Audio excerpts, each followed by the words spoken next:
Now the various countries of the world condemn Israel. They should be ashamed of themselves.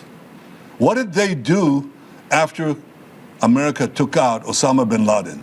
Did they say, oh, what a terrible thing was done to Afghanistan or to Pakistan? No, they applauded. They should applaud Israel for standing and up to these same principles and carrying them out.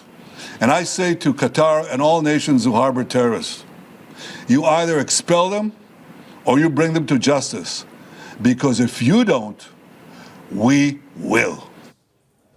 In a moment, we'll hear from Mike Hanna, who's in Washington, D.C. But first, let's get to Hamdah Salhut, who's following developments from Jordan's capital. She's in Amman because the Israeli government has banned Al Jazeera from reporting inside Israel as well as on the occupied West Bank. Hamdah, thank you for joining us. Netanyahu doubling down again. How can you actually have the equivalence of Osama bin Laden, who was not somebody who was an interlocutor for peace?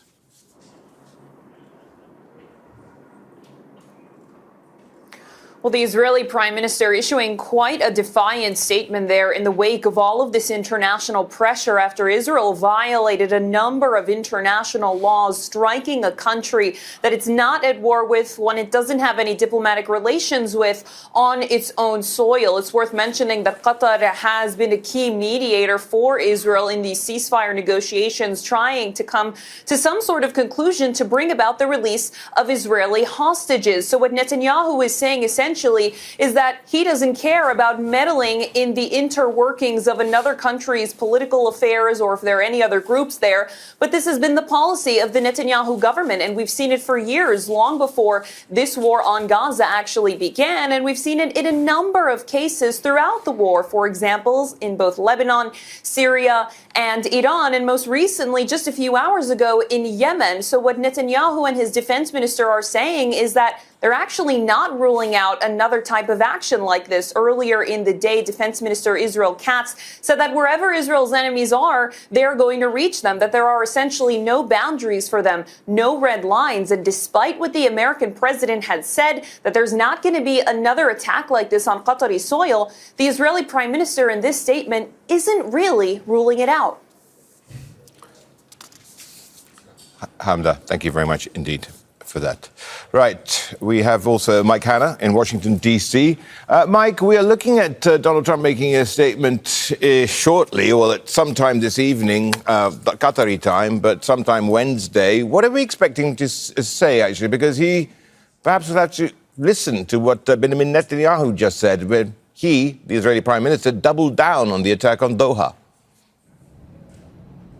Well, we haven't heard yet from the US president, but no doubt he would have been briefed on those comments from the Israeli prime minister, who stopped short of directly repudiating President Trump's concerns about this attack, though there was an implication that he might do it again, though President Trump has assured Qatar it will not happen again on their territory, as he said in his statement 24 hours ago. So Benjamin Netanyahu, to an extent here, does appear to be doubling down. But looking at the content of what he says, the comparison of 9/11 and what happened in Israel, or the events after 9/11, and what Israel has now done in Qatar, falls apart slightly when one looks at the facts of the matter. The Hamas delegation is in Qatar with the support of and possible backing of the United States. Qatar agreed to host Hamas within that area in a bid to restore some form of region-wide peace.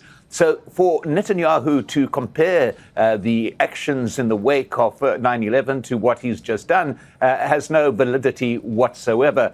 But we will be hearing from President Trump, we expect, in the course of the day. And it must be noted, too, that though President Trump was critical of Netanyahu's action, Israel's action, he was critical of its location. He was not critical of the fact that there was an attempt to assassinate people with whom the Israeli government was supposed to be involved in some form of negotiation with, and who were in fact considering a proposal which had just been put forward days ago by the United States. Mike, thank you very much indeed. Mike Hanna there for us in Washington, D.C. as we await Donald Trump and a statement later Wednesday. Don't miss out and get the full picture. Subscribe to Al Jazeera for reliable news and expert insights. Like, share, stay ahead.